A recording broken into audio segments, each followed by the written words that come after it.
Hi, thanks for purchasing the IceSurrender Fix It Kit. This video we're going to talk about why it's needed, what's included with the kit, and how to install it. Why it's needed is GE side-by-side refrigerators have a design flaw. There's a breakdown of insulation inside the freezer door. It allows the water line that feeds your dispenser to get too cold and it freezes. So the symptom that you'll have with this particular issue is that your ice maker works fine, but the water to your door does not. What's included with the kit are color instructions.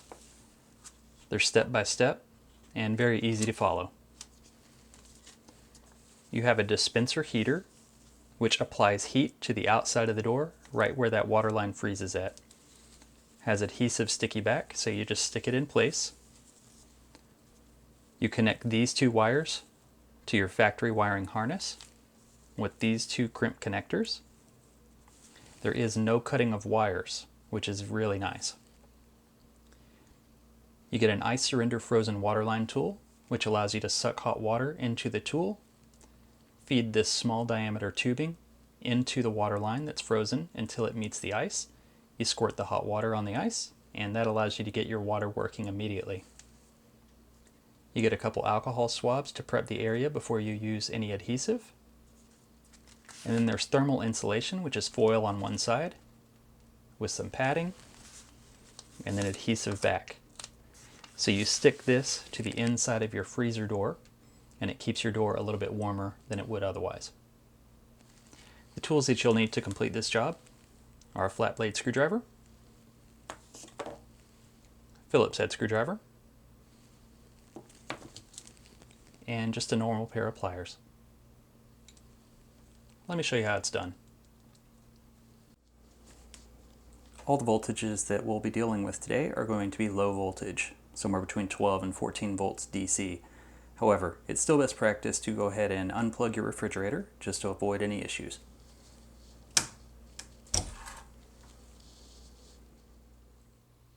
The next step will involve removing a bezel. The bezel surrounds the control board on the outside of the freezer door, and there's 8 hidden clips behind it. It's useful to know where these are. There's 1 on each corner and 2 on each side. Now I'll tell you, this black plastic gets very brittle with age, and these clips do have a tendency to break.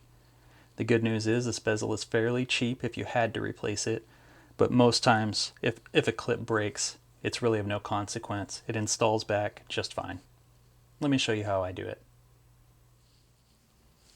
Some refrigerators will have a bezel that needs to be removed. As I mentioned previously, there's 8 hidden clips, 1 in each corner, 2 here, and 2 here.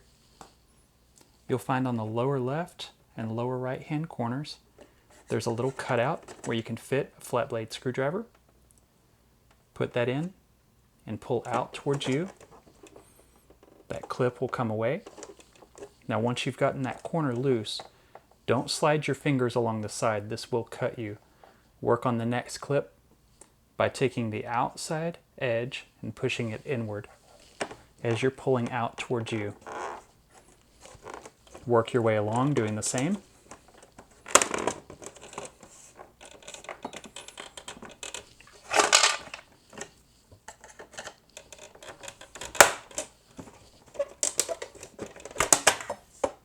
And that's how it's removed. Now that we have the bezel removed, the next step is to remove the control board. This is done by placing 3 fingers on each side underneath. Put your thumbs on the refrigerator, lift up slightly with your fingers as you're pulling towards you.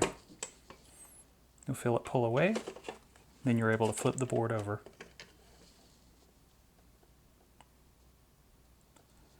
Now that we have the control board tilted away, you'll grab the plugs. Do your best not to grab the wires and pull away from the control board. You may have to wiggle slightly as you do this. And some of them won't allow you to grab the plugs, so pull gently on those wires as you're wiggling. Go ahead and set that aside.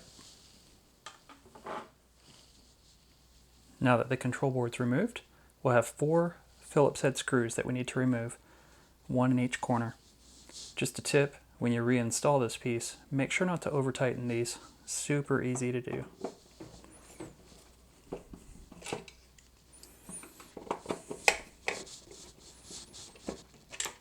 Take note also of how these wires are routed over the top.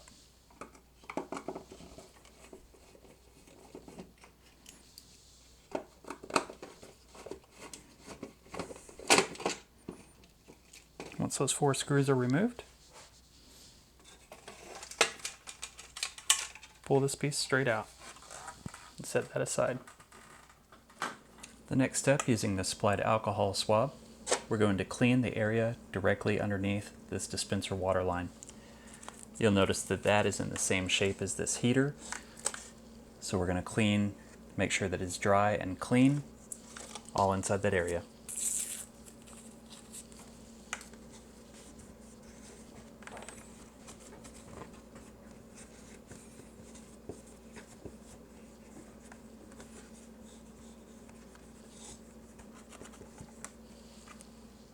Once you've given that a couple minutes to dry, we're now going to remove the adhesive backing from this foil heater.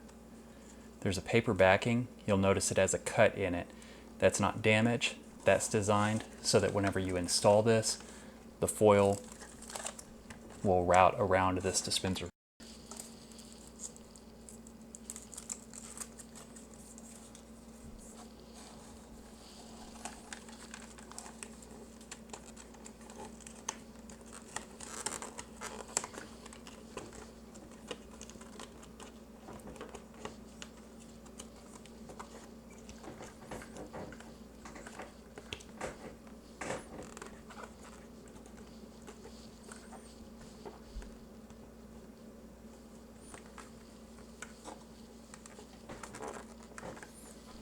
Once it's installed, it should look similar to this.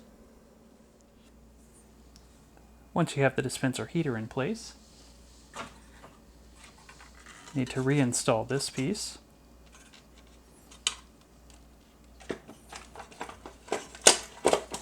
Make sure that all the wires route over the top. Your 2 dispenser wires will come out next to this larger plug.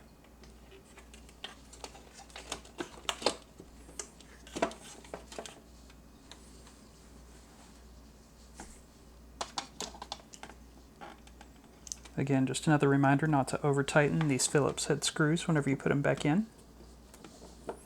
Just get them snug and that's good enough.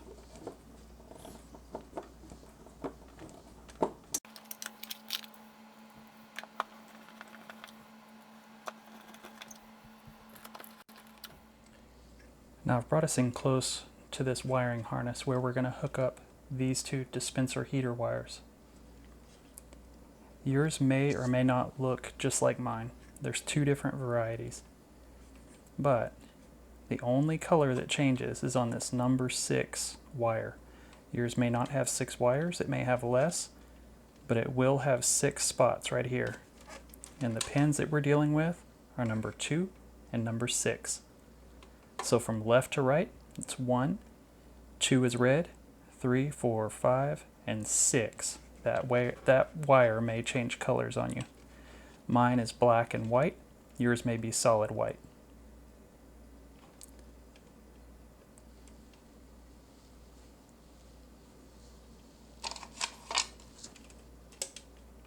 So, the number 2 pin, where the red wire is, how this works is give yourself some slack, choose somewhere about the middle of the wire,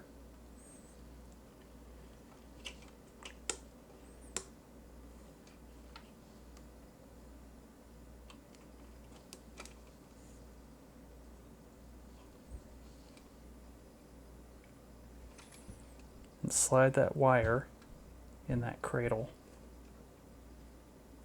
all the way in. And take either one of your white wires from your dispenser heater and stick that into the hole in the top. So you can see both the red and the white wire. At that point, you take your metal crimp I'm going to stick that in the top. It only goes one direction.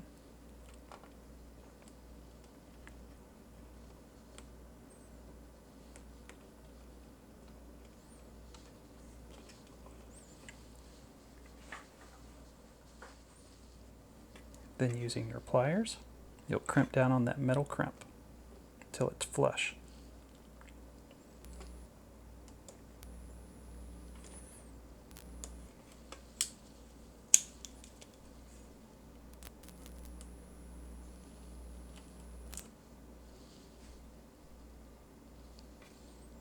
Once it's flush, go ahead and close that until it clicks.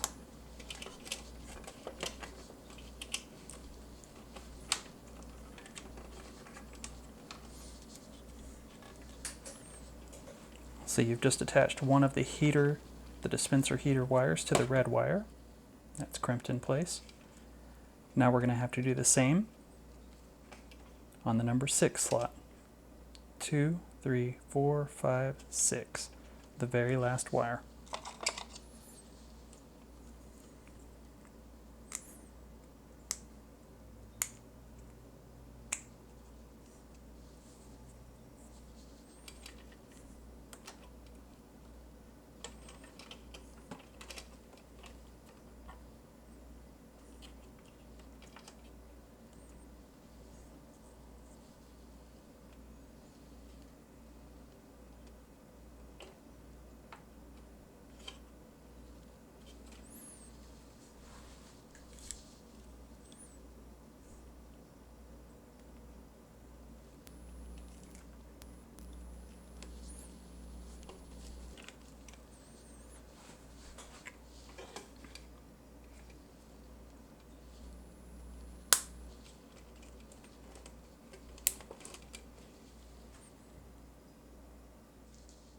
Once you've got your wires crimped in place, we can reinstall the control board.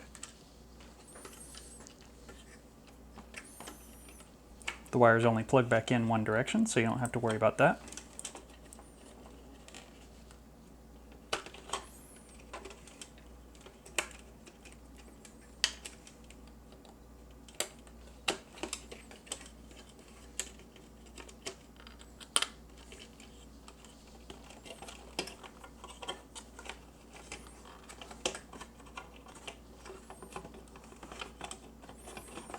There's a little groove on top that you have to hook in place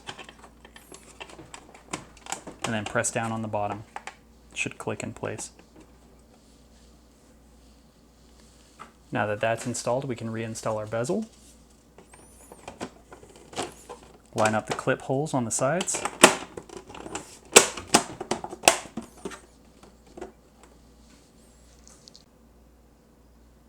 Now you can plug your refrigerator back in, and we'll install the insulation inside the freezer section. Inside your freezer, this is the least insulated part. What we'll do is place some insulation here. It helps keep food off of this section, cold air off of this section, and generally just keeps your door a little bit warmer than it would otherwise. You'll find that it's damp. We need to first clean this with an alcohol swab that's provided.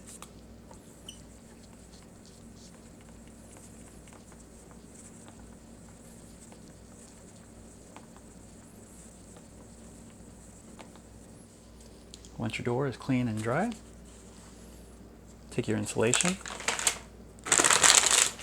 remove the backing off of it, starting at the top to make sure that it's lined up.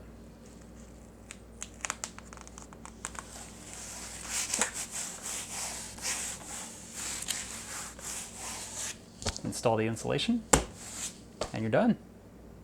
Well, there you go. I hope the information was helpful. If you do have any questions, please be sure to leave those in the comments. I'll do my absolute best to answer them. Also, if you have not subscribed to the channel, go ahead and do that. This channel only focuses on GE side-by-side refrigerator repair videos.